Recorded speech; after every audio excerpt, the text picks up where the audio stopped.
Qualifying heat A versus C next, and that's going to put the British driver Bart Harrison on pole position once again after his excellent run in qualifying yesterday. The first time he has ever been competing at this level in this kind of competition and field, and he has done an absolutely sensational job. Renault Franco, who is dovetailing his Academy Trophy experience racing under the Netherlands flag with a campaign in OK Junior as well. Maciej Gledij of Poland doing a great job this weekend. He's third position on the grid for this one with the Brazilian Luca Neunschwander there in position as well. And he was one of the stars of the opening heat. So it really will be exciting to see what he can continue to do. Caleb Gafrara, the United States youngster, is there in P5, along with Darius Pabioana, who represented Romania last year and has been given the opportunity to do so again in 2021. Riccardo Iannello, the Italian, there in 7th place. Jaakko Leitinen, he's one to keep an eye on. He looks like another Valtonen out there doing an exceptional job. Leon Zelenko, the Croatian, a good start to his Academy Trophy campaign in P9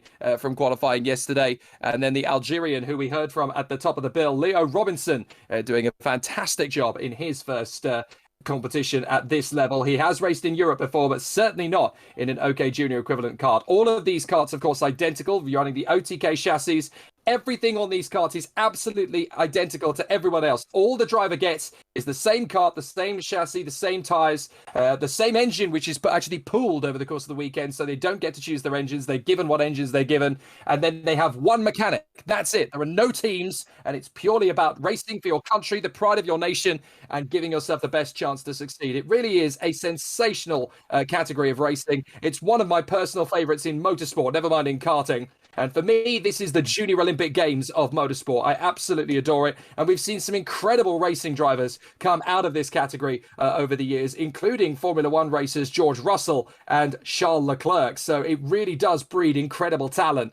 And it'll be very exciting indeed to see what these youngsters can do as they continue their march through the world of motor racing. Many of these guys and girls actually racing outside their home country for the very first time by racing in this category. So it really is an exceptional discipline. Qualifying heat A versus C about to get underway, and we are guaranteed a different race winner in this one because Dion Gouda and Yvan David are not in this heat. So whatever happens in this one, Guillaume, we're going to get a third different winner from the Academy. Thank you very much, Jake, as we're getting ready for the last qualifying heat of the day for the Academy Trophy, the group opposing E, A and C, with at the moment the drivers, as you can see in the pre-grid, they're waiting for the green light being given by the officials. While we're waiting at the moment, I just saw actually the recovery truck of the Pro Kart Raceland of Wackersdorf coming back to his position outside of the circuit, so it means that the path is clear. So they're going to be given green light in any moment, and they will make their way onto the track.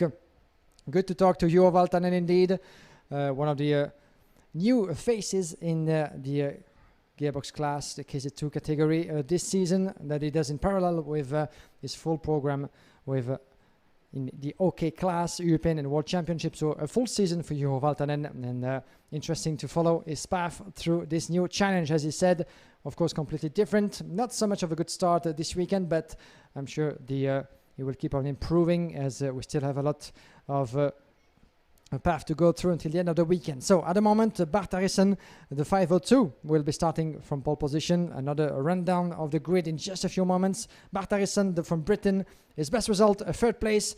Renaud Francoeur by his side, his best result, a second position as they make their way onto the track. Behind the front row, we're going to have Maciej Gledij from Poland, 10th position in his first qualifying heat. Unfortunately for Maciej, starting from third, dropped a lot of positions down to 10.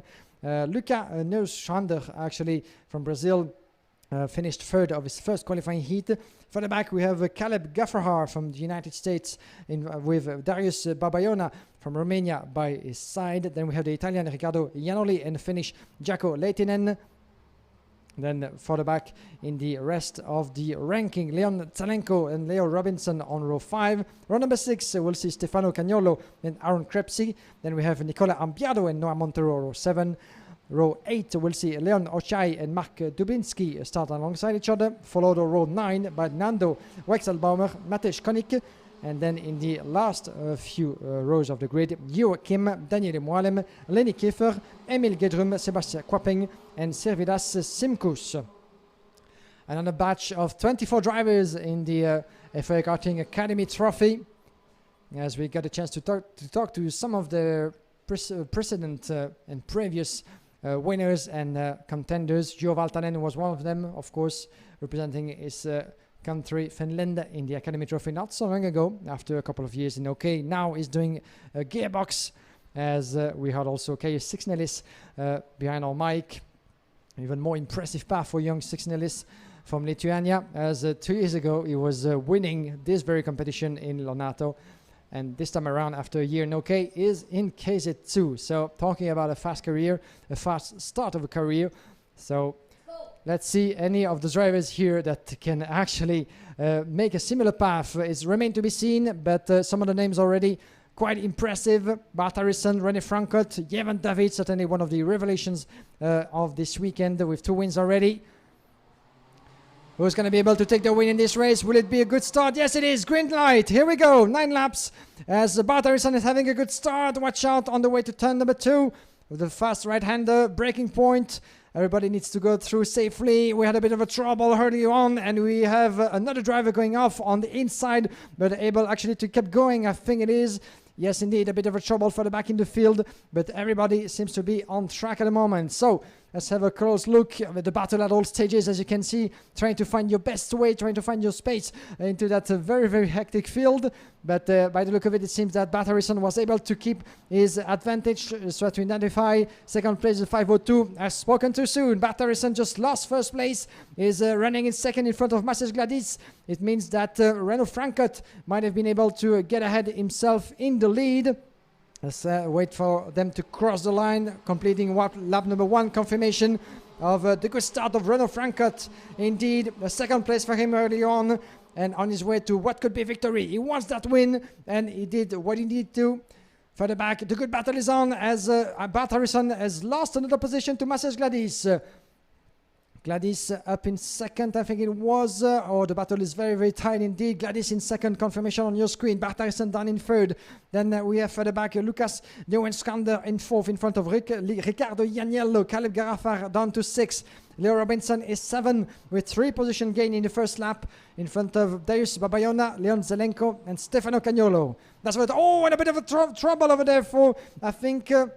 was it for Bart Harrison further back? No, for Bart Harrison still very much in third place. I didn't see this precisely, but let's wait to see if there's any change in classification. But I was very tight indeed. And Bart Harrison, yes, third place still. It was further back actually. That was for Darius Babanova, the 522, who got a bit of in a tussle over there. And look at the battle that we have between those 4 drivers. The 511, this is Luka Neuskander, followed in its shadow. Oh, and there's a bit of a contact in the hairpin. That was impressive, but actually the driver managed to stay on track. The 2 went together further back. I think it was Leo Robinson and Leo Zelenko. Darius Babanova, as a result of what happened early on, warning flag as well for Caleb Gaffar. So 2 warning flag for Caleb that was involved maybe in the incident that we just saw previously. But it's battling at all stages at the moment, as those drivers are hungry for results, that's for sure. But watch out not to have any front-firing penalties in the end, because if the penalty gets declipped, that will mean a 5-second penalty once the race is done. But... we're still a couple of laps away from the checkered flag. Renaud Frankot, 0.2 of a second, just ahead of the 517 on your screen. Maciej Gladys from Poland, who's really pushing everything that he has. He sees his victim, he sees his prey up for grab. He's going to try to make the overtaking maneuver succeed. Maciej Gladys, as a result, fastest on track. He was able to decrease the gap from 2 to 1/10 of a second. Luka Neuenskander is in third place already. Let himself... be distance, I'm afraid. The young Brazilian driver 1.1 second down from the Renaud Frankot in the lead. So we're going to leave those 2 battling for the win. We have Neuenskander, who keeps observing actually what's happening in front of him. He knows that as long as those 2 keep on battling and Maciej Gladys doesn't take the advantage and the upper hand on René Frankot, he might have a chance actually to decrease the gap and get close and maybe fight for the win. Watch out for the hairpin, turn number 2, warning flag for Leo Robinson, who's driving in 8th place at the moment, and certainly a result of some of the incidents that we saw earlier on in the opening stages of this race. Still everybody on track, but that was quite hot in some moments with some of the drivers going off the track. But so far so good. Caleb Garafar, the young American driver, fastest on track, is in 6th place. Caleb, 51.9 is the fastest on track at the moment. As we keep both eyes actually wide open on Renaud Francot and Maciej Gladys. These are your two drivers battling for first place, with Luca Nieuwenskander trying to get close. And yes, he does. Less than 0.8 of a second, but it's all down to those drivers to keep on pushing and see what can happen. Watch out, because Gladys has never been so close to Renaud Francot. Still just 2 small tenths of a second. But Francot is doing everything that he can to shut all the doors every step of the way, every corner. He knows that he needs to keep the line, otherwise any little gap open could be enough for Maciej Gladys. And watch out, because actually we have Luka Nieuwenskander actually keeping a close watch. He's the fastest on track, and that's the opportunity that the young Brazilian needs to take, because he has a bit of a gap, 0.6 of a second, but that's quite enough for him to really push all the way down and keep on doing qualifying laps. So in the meantime, he gets close and close and close to the top 3 drivers. So Renaud Francot, Gladys and Maciej Gladys trying to of course make the best out of the situation. Watch out for Maciej, he's very, very close indeed this time. It's not happening quite yet, as Renaud Francot, he has the experience, both have the experience already of racing the OK Junior class, unlike Luca Nieuwenskander, the young Brazilian, that we're going to see this year around in the Academy Trophy. But Renaud Francot and Maciej Gladys have been competing as well in the European Championship, so they know what this kind of battle is all about. They know what they have to do, and Francot, for just 0.2 of a second, is keeping all doors shut. He just nails it at the moment, and Gladys has been unable to pass. But for how long? As we're getting near checkered flag, this might be the time for Maciej Gladys to try to do something, because otherwise Luca Nieuwenskander is seeing the opportunity. Something is really drawing in his mind, and Maciej Gladys is up for grab as the drivers enter the penultimate lap. 3 contenders for 1 win. Can we see an overtaking maneuver happening? Not quite. This is the penultimate opportunity for Maciej Gladys in that corner. He's got a few more in this lap and the next. But no, there won't be much remaining after this. What a fantastic battle that is between those 3 youngsters from the academy. Renaud Francot, Maciej Gladys, Luca Nieuwenskander. Big wide on the turn number 6 into the chicane. You need a good exit out there on the way to the hairpins. The first one, turn number 9. The second, turn number 10. And then all the way down to 11 to complete this lap. But no gap at all. Seems to be opening quite enough for Maciej Gladys to get ahead of his opponent. Which at this stage, it might be even wiser to stay in second place than try to take all the risk. Otherwise, you might lose the result. And let's not forget that Luca Nieuwenskander is just behind. Final lap, just less than 0.2. This has been intense between those 3 drivers, with Francot watching over his shoulder.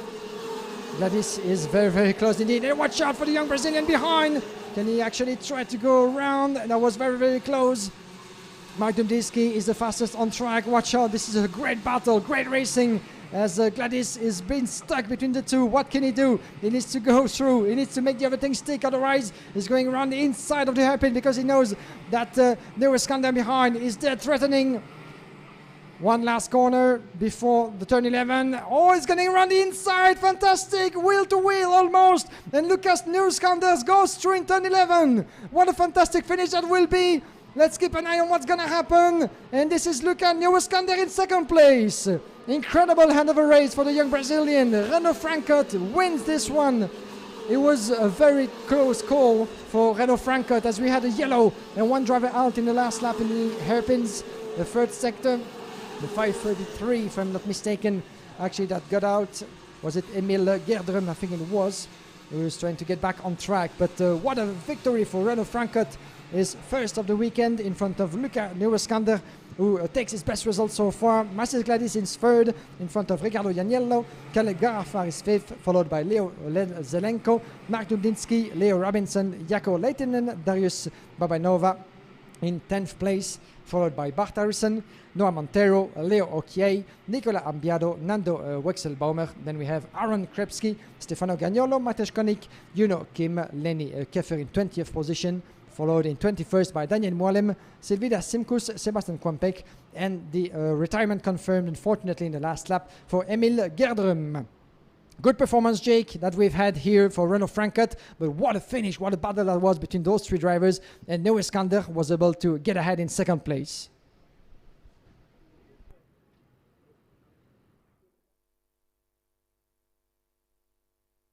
Renault Franco then with the victory, and that's the most critical time in the weekend to get it done because he goes into the evening knowing that he is unbeaten for the moment. Luca Neuenschlander and Maciej Gledicz from Riccardo Agnello, although he, of course, had the technical flag, so that could come back to bite him. Caleb Gafrara, Leon Zelenko, Mark Rudnitsky, and Leo Robinson, a great fighting drive from him. Jarkko Leitinen and Darius Paviawana. Bart Harrison struggling to sustain things and keep it in the top 10. He eventually emerges 11th from Noah Montero and Leon Okai, and then Nicolas Ambiado, Nando Weichselbaumer, Aaron Krepchik, and Stefano Cagnolo, Matti Koenig, Junio Kim, Lenny Kiefer, Daniel Moalem, Severa Simkus, and Sebastian Kaupeng. And unfortunately, yet again, more difficulties for Emil Gjerdrum.